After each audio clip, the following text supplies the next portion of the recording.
Well, thank you, Kel. Well, good evening, everybody. It's a great pleasure to see so many familiar faces, but also new faces.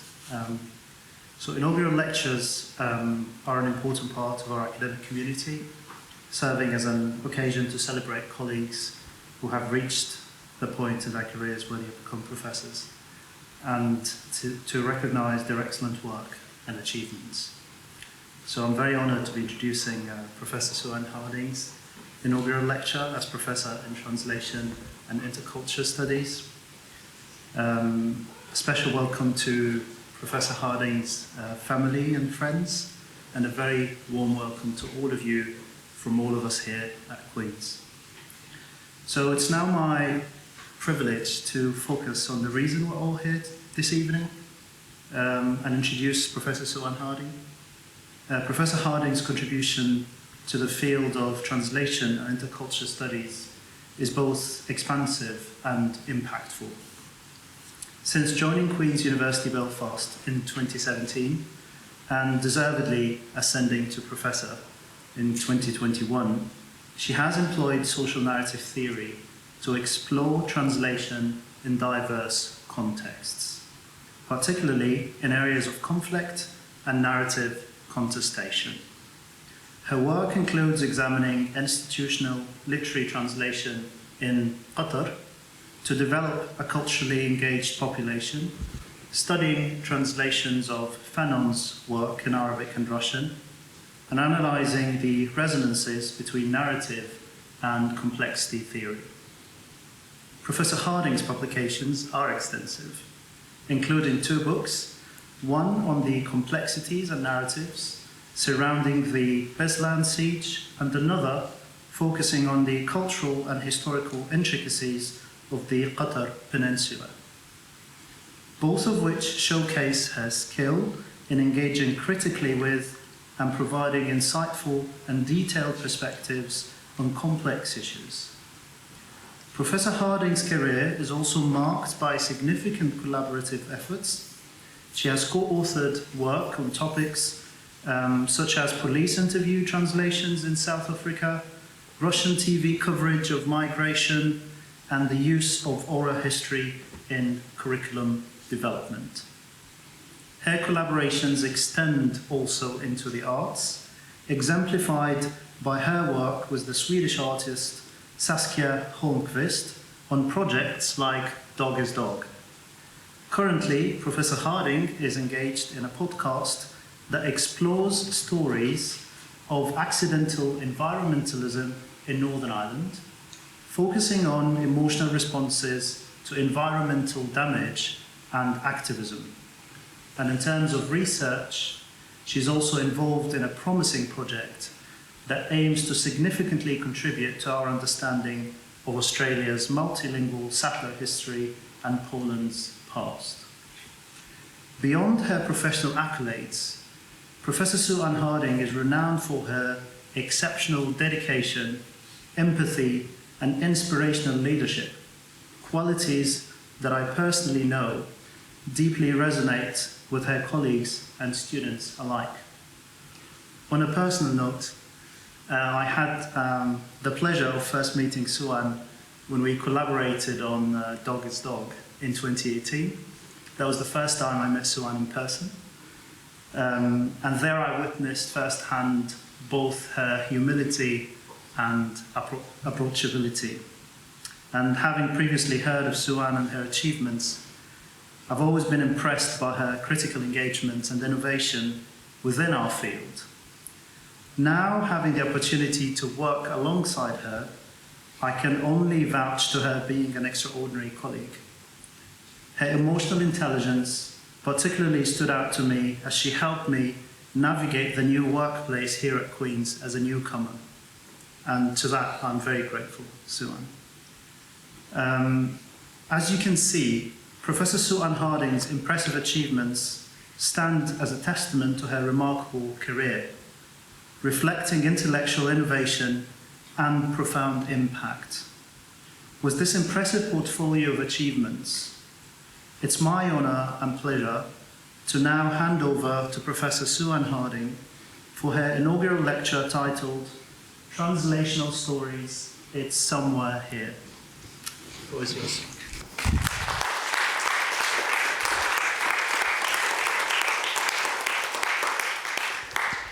Thank you so much, Abdel. That's great.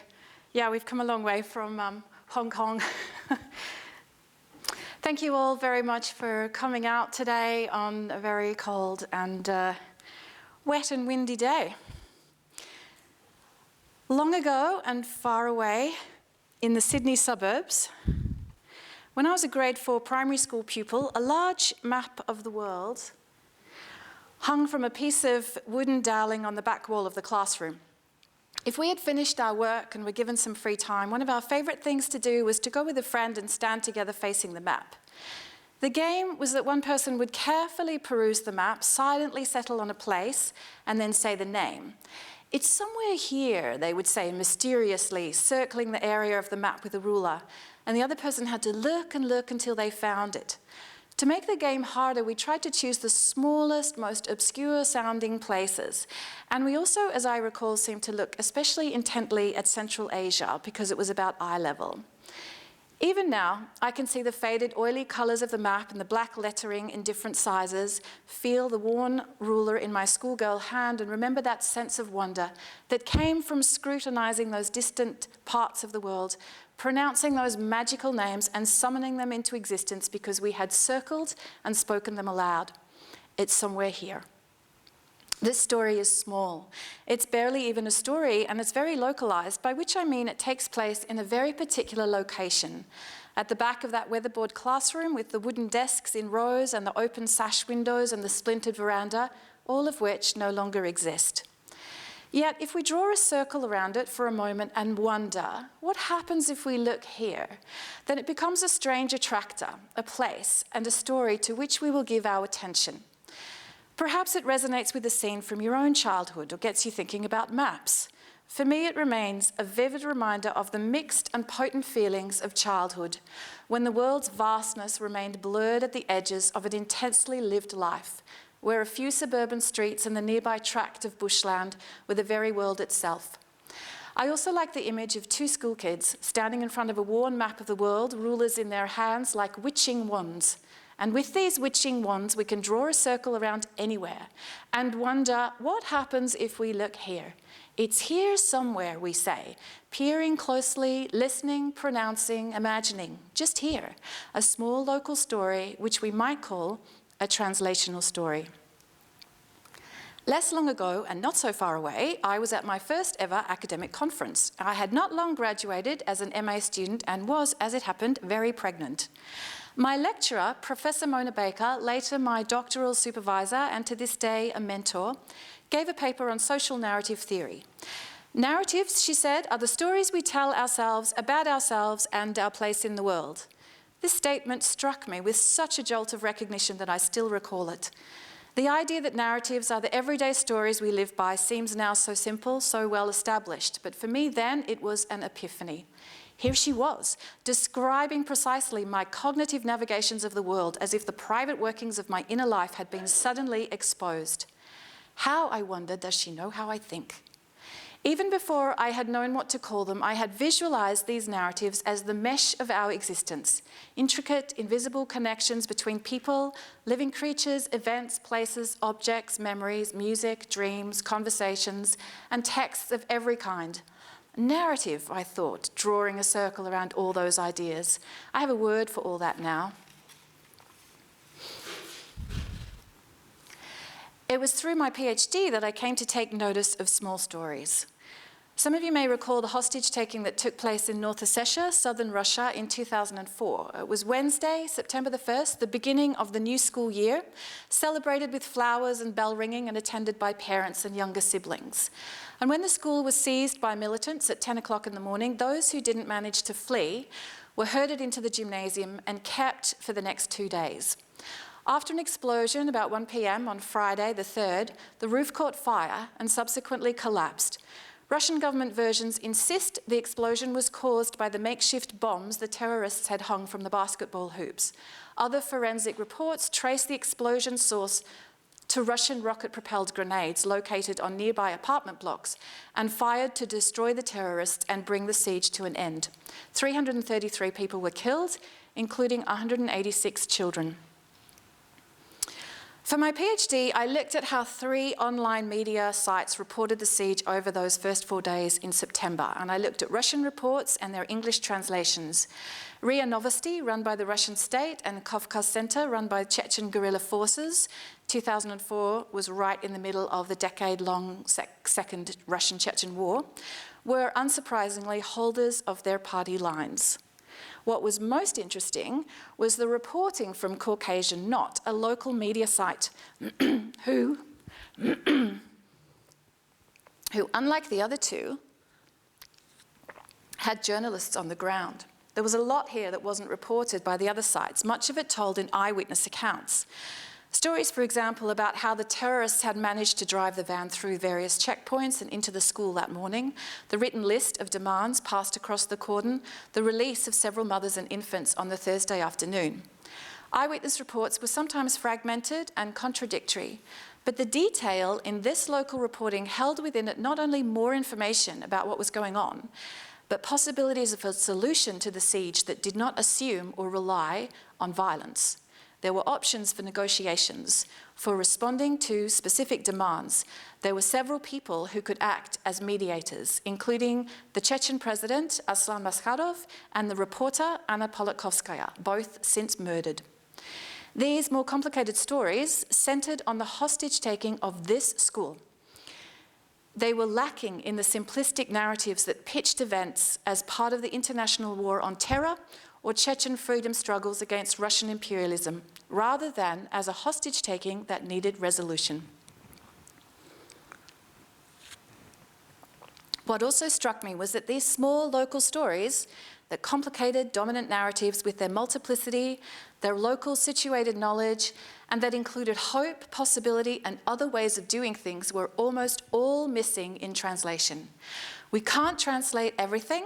Translation is always selective, and yet the very things that differentiated Caucasian Not from the other media sites that could have been translated, that could have perhaps helped complicate the stories about Beslan circulating through Russian and international mainstream media, were, for whatever reason, left out. I don't think there's a conspiracy theory here. Translation would have been ad hoc, done hastily as the narrative unfolded rapidly. Nevertheless, I found that translation was not a bridge between cultures, which is the worn-out trope of translation, but a narrow gate. Not everything gets through. So, if we're going to translate, we need to think about what matters and what we want to get through the gate. Over the years, the experience of the PhD has had a transformative effect on me in that I've continued to think about these small stories, these local stories, and their potential to disrupt and challenge dominant, powerful mainstream narratives that are reductionist, simplified and streamlined, and endlessly repeated as sound bites. The rulers in our hands can draw an uneven circle around not Moscow, New York, and Grozny, but around Beslan's school number 1 and say, what we need to know to understand what's going on, to listen, feel, empathize, and learn, to act effectively and respond compassionately is somewhere here. What happens if we look not at the centers of power, the capital cities, the main streets, but somewhere else? Small children require attention and teach us to practice it. While I was writing my PhD and living with our small child in an inner suburb of Manchester, I started this blog, Levin's Hume Daily Photo, taking and posting 1 photo a day of what felt for me an unloved place, cramped and dirty, very often wet and cold. I missed my mum and dad on the other side of the world. I was homesick for my sunny Sydney childhood, and I was shocked to think that this was the place I would end up raising a child. The transformative power of paying attention to reveal whole worlds within neglected, dismissed, and forgotten places. As small child and I walked endlessly and repeatedly, not sure what I was looking for, but knowing it was somewhere here in these streets and alleys along the rewilding cycle path, in the allotments and the kitchens of newly made friends, I would wield my camera, my witchy wand, so that I could create a little magic for my poor little Mancunian daughter, who was missing out on the barefoot Australian summers I so treasured and had wanted for her. Walking, roaming, ambling, playing, foraging for blackberries, elderflower, nettles, rosehip, hawthorn, rowan, sloe. We made friends. We learned where the wild plums and the red currants grew, learned the changing seasons and the names of the birds. We guerrilla planted 2 oak saplings that had self-seeded in the allotment, and they are there still, 2 beautiful trees.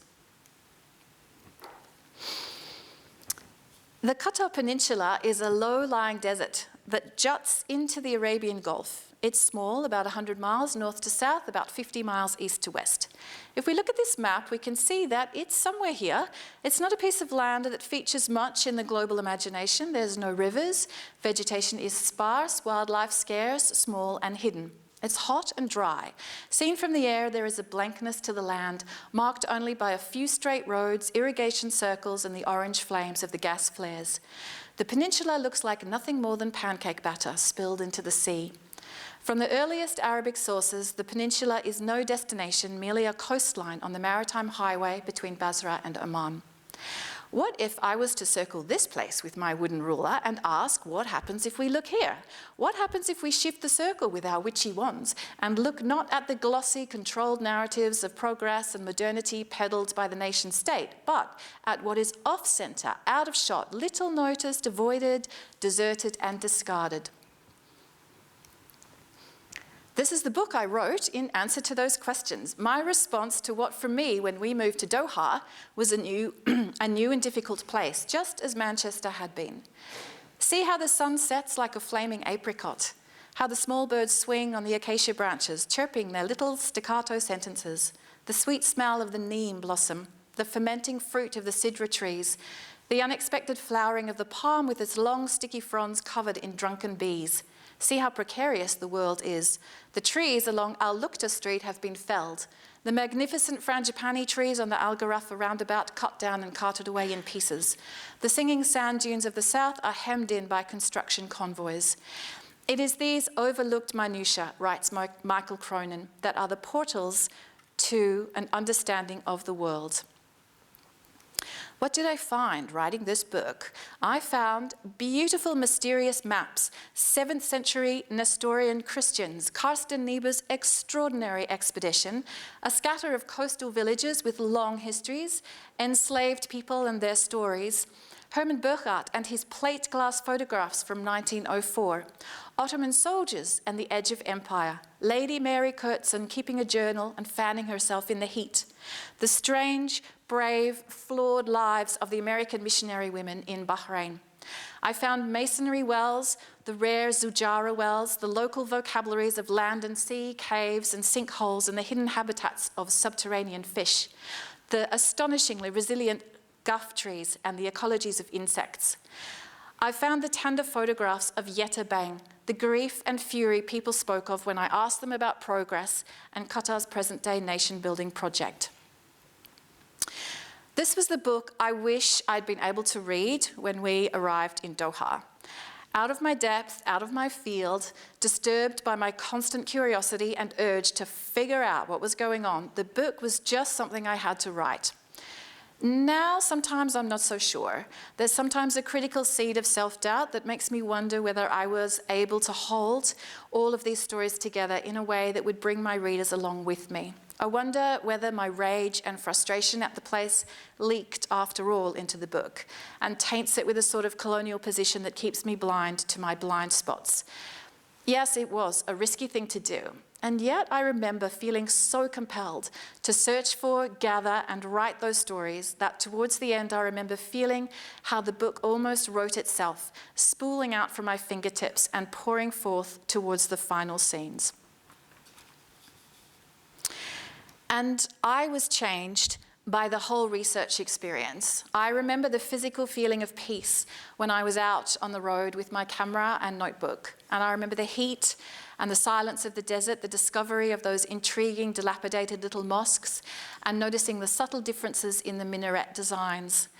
I wanted to map and photograph and sketch everyone. I know more about that place now. I now know about the enslaved family who walked all the way north from Doha to get on a boat and escape to Bahrain. I know where the guff trees grow. These are stories that complicate the place of the Qatar Peninsula and that include voices normally omitted from the dominant narratives. They will find their way and translate this small part of the world into something more storied, more complex, fragile, and precious.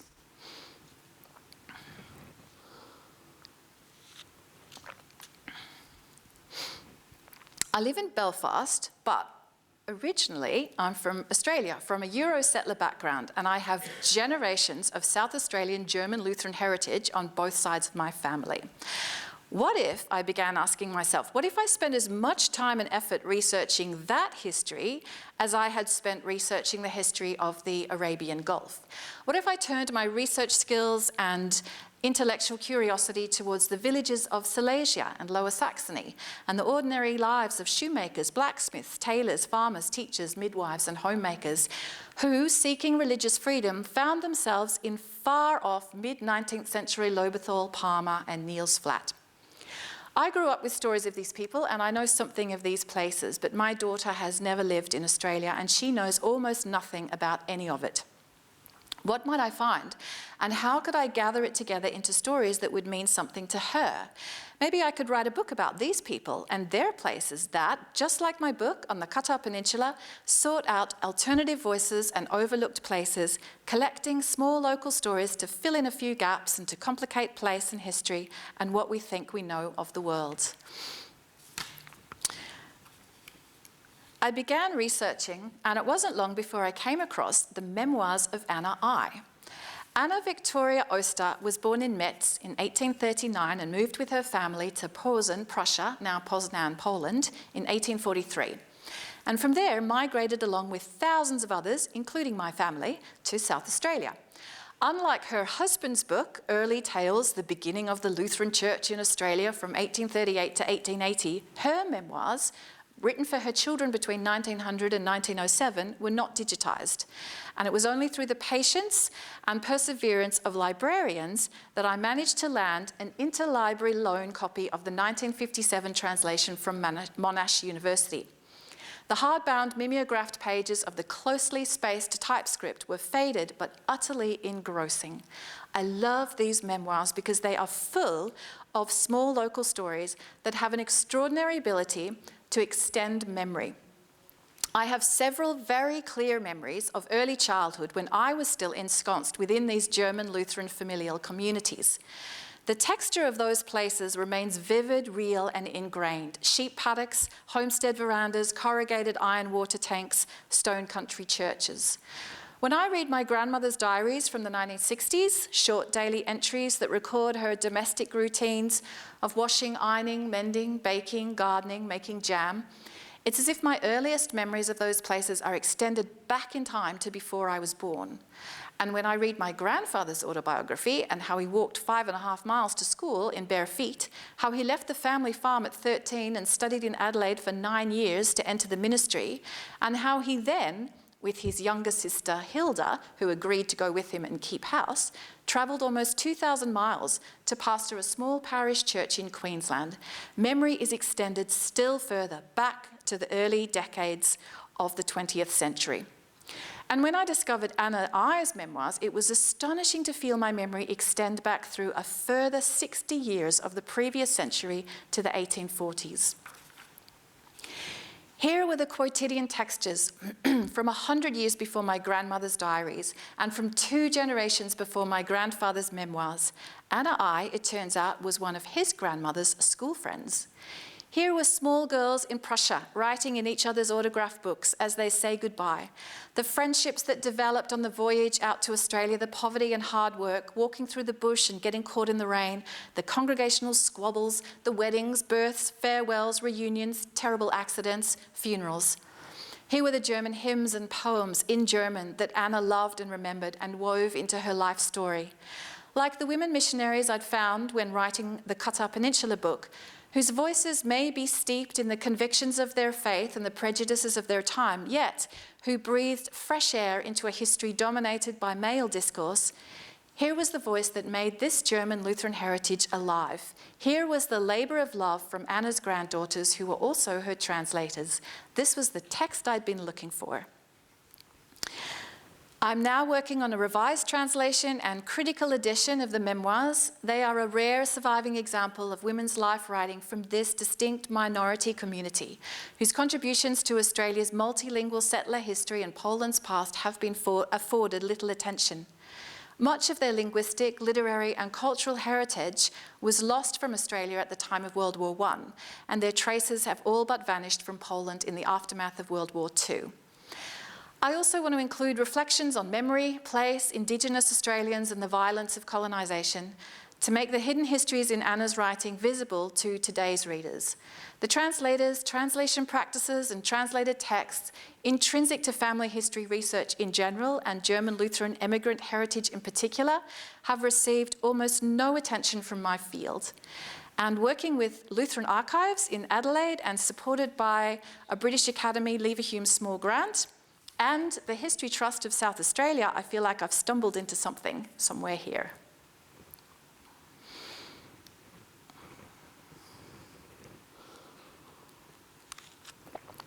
Why am I calling these small, local, fragile stories translational? Yes, different languages are involved, Russian, Arabic, German, but translating from one language to another at various stages of the research is only one element of the work and pleasure. What I'm thinking about is a broader concept of translation, one that's increasingly becoming incorporated into and explored by translation studies.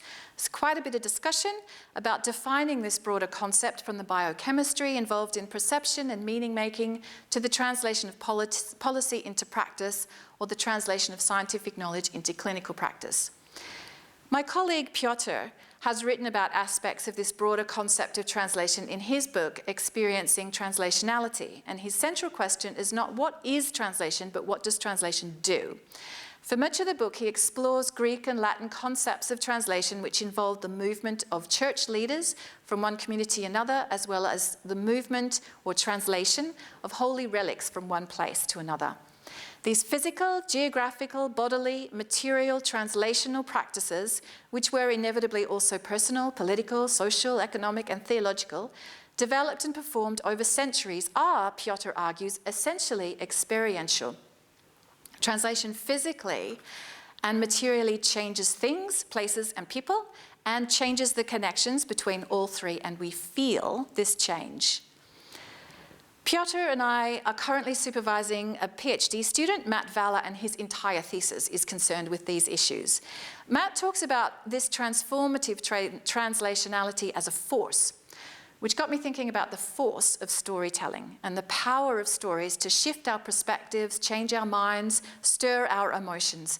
The power to translate, if we will afford it our attention, a small ordinary object or place into entire worlds. Rather than trying to fix the concept of translation into a single, all-encompassing definition, I've been gathering different ideas into a working cluster. What intrigues me is not that I have all this theory figured out, but that these ideas of meaning-making, making sense, taking the measure of something, force, telling, retelling, narrating, re-narrating, resistance, subversion, relationality, connection, transformation, materiality, experientiality, situatedness, and storytelling keep resounding and resurfacing for me. I hear them in environmental and social justice movements. I hear them in Palestinian solidarity movements, the greatest of which we are seeing now. I hear them in decolonizing discourses of defiance and resistance. I hear them in Indigenous research discourses that recognize and seek to practice relationship, respect, responsibility, relevance, and reciprocity, but also refusal. I hear them. They resonate with my own experience of small stories, my experiences of place-bound stories, and my hope that we can leverage non-violent forces to shift consciousness. So I'm listening to them and I'm trying to pay attention to them. And they are like markers along the way telling me that somewhere here is the path to be following.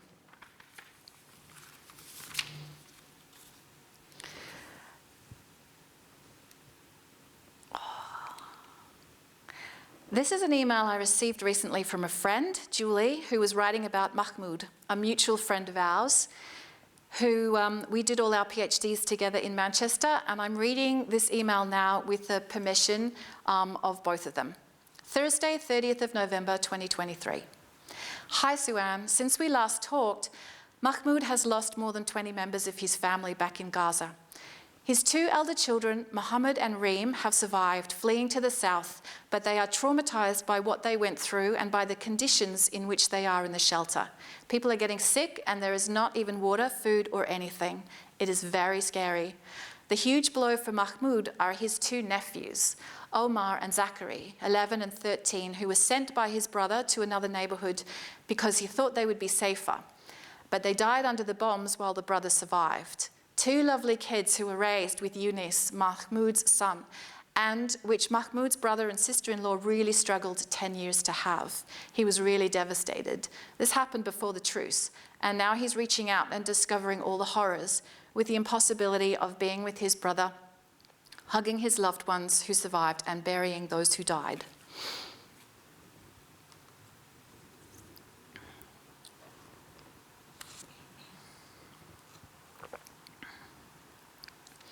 When lockdown was imposed that beautiful spring of 2020, like many people, we took to walking.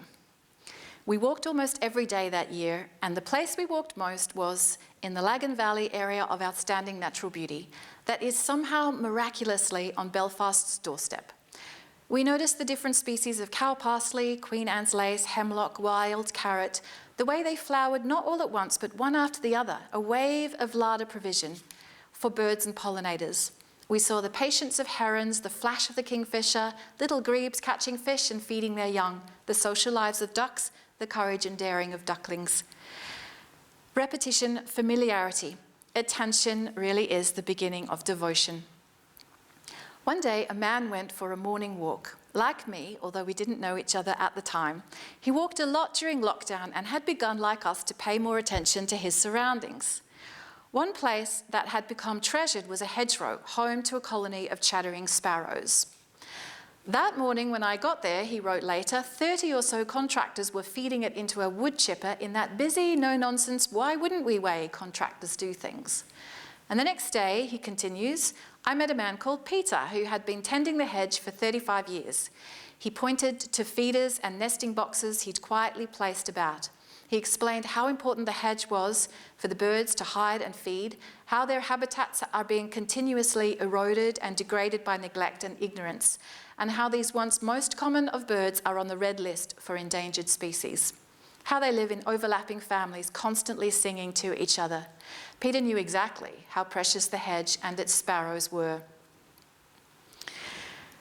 I met a woman, continues this man's story, who was walking her children home from school. Her little girl, Molly Rose, was crying because a row of trees along the towpath had been destroyed. Those trees were precious to her. She liked the way they grew along the middle of the path. She liked looking up at the leaves. She learnt to cycle there with her dad. It was at about this point in the story that I met Colin, whose story it is. Several of us coalesced into a loose coalition, meeting and writing letters, talking to local politicians, media, meeting the Department for Infrastructure officials, and listening to them explain how they had removed the trees and hedge to build a tidal flood alleviation wall. It made sense to them, it never made sense to us. We spent the next few weeks doing whatever we could to ward off the next stage of tree removal. We named the path Molly Rose Way. We tied ribbons, posted photos, we started a petition, we held an event with other environmental campaigners across the island, and we thought in our naivety that this would create a sort of spell to protect the trees. We picketed the site every morning and stayed the destruction of the trees for a week. But on the last day of February, at dawn, the contractors returned, and by the time we arrived, all the trees were being sliced into logs and fed into a chipper.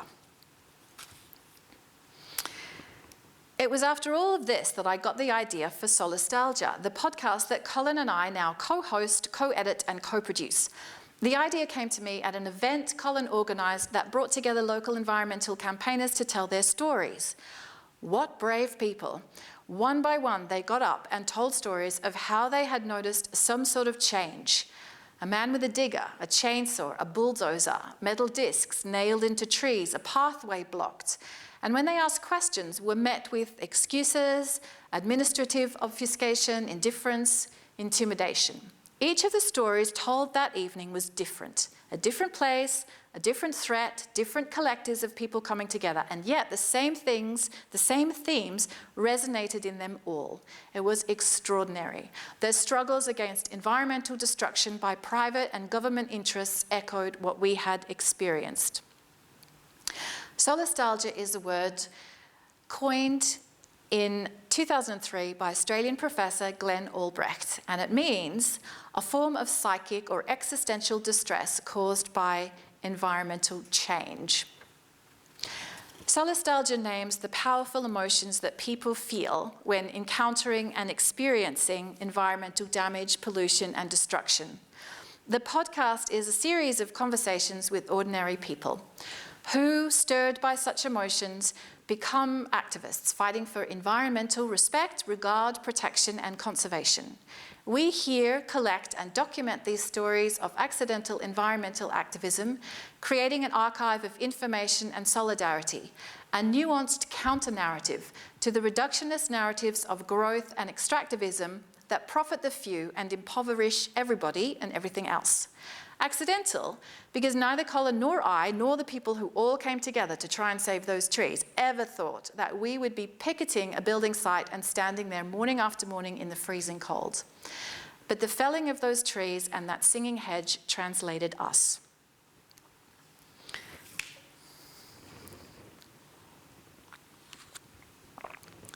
These people are nature's place protectors, as Friends of the Earth calls them.